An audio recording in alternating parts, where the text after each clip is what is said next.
dip the tip of his finger in water and cool my tongue, for I am tormented in this flame. You know, there is a taste of being parched. I don't know if you've ever experienced that before, but have you ever been so thirsty that you get that taste in your mouth? Y'all know what I'm talking about, right? It's not a normal taste. You know, when you're thirsty, you're thirsty. But if you're so extremely thirsty, if you've ever been in the desert, you get this taste in your mouth that is just horrifying. A few years ago, I was participating in a youth camp. We were in White Sands, New Mexico. I don't know if you've ever been to White Sands, New Mexico. It is a desert in the middle of the mountains. It's really odd. You're like 7,000 feet elevation, but you're in the middle of the desert. Now, we took all these charter buses out there, and they said, for a couple hours, y'all going to get to play and have a good time. So I'm out there with all those, kids, and I'm trying to act like I can still play like a kid and having all kinds of fun. But I'll never forget, the guy by the name of Barry, who was hosting the camp, pulled us all together before we started. He goes, guys, I'm going to give you a warning. We'd been playing football and softball and all these other things. He said, you are in a desert. He said, you'll see mountains, you'll see snow in the background. It's going to trick your mind. Drink plenty of fluids. It didn't take long for these high school guys who thought they were tougher than nails to start get parched and dehydrated. It's interesting, if you've ever dealt with someone who's in the process of being dehydrated in that scenario, they'll talk about the taste that's in their mouth. There's this taste that forms. You get such a craving. You get such a hunger for water. You can actually taste the dryness in your throat. It's a weird, weird feeling. And yet here is this certain rich man. He's being tormented in a fire he can't see. He smells a smell that is so putrid it's literally turning his soul on the inside out. And then he says, I am so thirsty. Just one drop of water. Now, folks, I'm going to be honest with you. I've never been that thirsty. I've asked for a cup of water. I've asked for a glass of water. I've never said, just one drop will do me. That's how thirsty he was. Which moves us to the fourth sense. The sense of hearing. Look down in verse 31.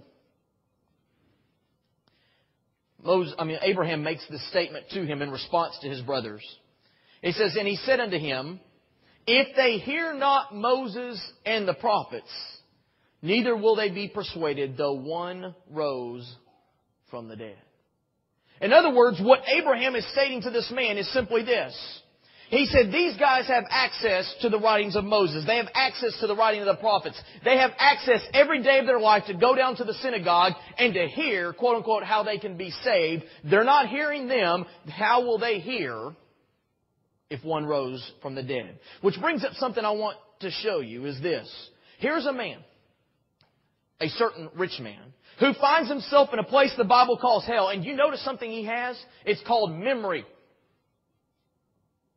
It's memory. Now that's a complete antithetical thought to Revelation chapter 22. In Revelation chapter 21 and 22, when it says that you and I, as believers in Jesus Christ, when one day we'll enter what the Bible calls the new heaven, the new earth, and the new Jerusalem, it says on that day, all former things are past.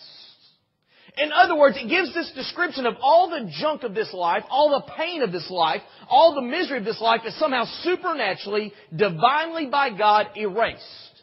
I don't know how it's going to happen. I can't explain it. It's like electricity. Don't know how it works, but I know how to turn it on. Same thing. And that's what takes place. Yet here's a man in hell who can remember 5 brothers.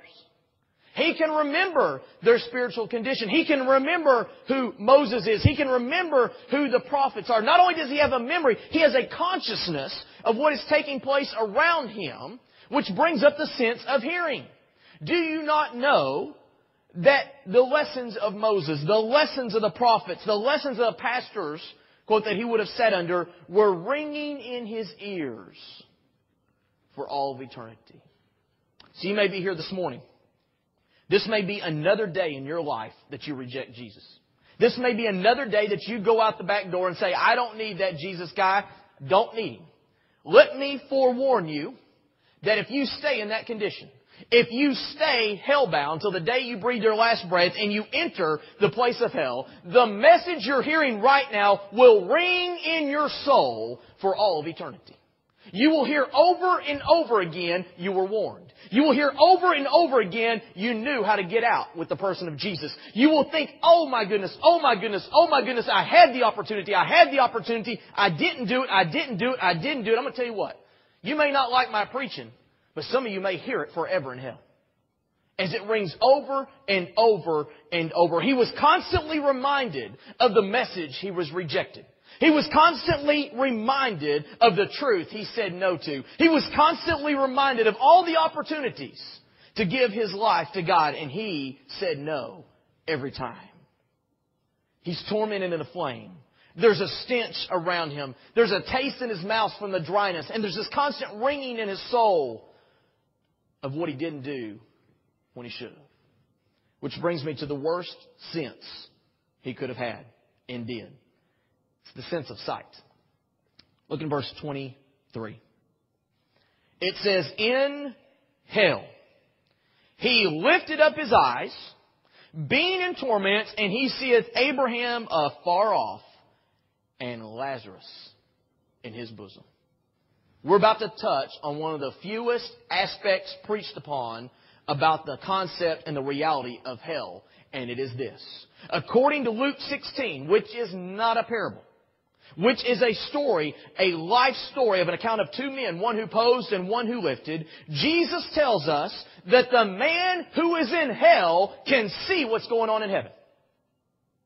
He can literally see across the gulf.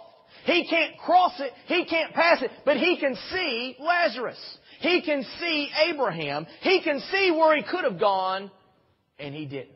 Let me tell you the worst part about hell. The worst part about hell is not the fire. The worst part about hell is not the smell. The worst part about hell is not the taste. And the worst part about hell is not hearing mine or someone else's preaching for all of eternity. The worst part of hell is being in the fire, smelling the sulfur, tasting the lack of water, hearing the preaching over and over again, and at the same time seeing those who are in heaven. That's the worst part about hell, is you get a 24-hour day, 7 days a week movie of those who accepted Jesus and the reward thereof it, while you experience the pain and the agony that you're in for all of eternity.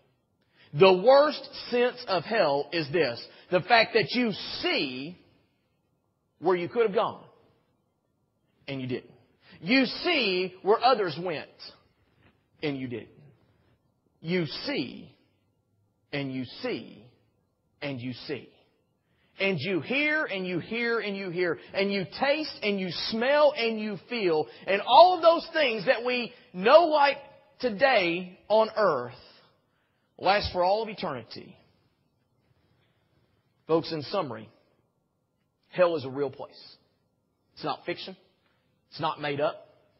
A group of pastors didn't get together a couple of years back and say, hey, I tell you what, why don't we just go and scare the daylights out of them? Talk about this hell place. No. Hell's real. Jesus talked about it twice as much as he did heaven. Why? Because he doesn't want you to go there. Hell is real. Hell is hot. Hell is not fun. But here's the thing you need to learn today, to learn from the life of Lazarus, one who lifted and didn't pose. You don't have to go there. You do not have to go to hell. As Jesus explained over and over and over again, he simply stated this. He said, all who come unto me. Jesus made the statement, if you believe, you will be saved. All throughout Scripture it says that the antidote or the cure for hell is Jesus Christ. There is no other cure. You can try to be good enough. You can try to go to church. It won't matter. The ultimate cure for avoiding hell is Jesus. He is the only key out. In fact, in Revelation chapter 1 it says He has the key to death. He has the key to hell. Jesus Christ is the only one who can keep you from this eternity that we've described this morning. Jesus Christ promised life.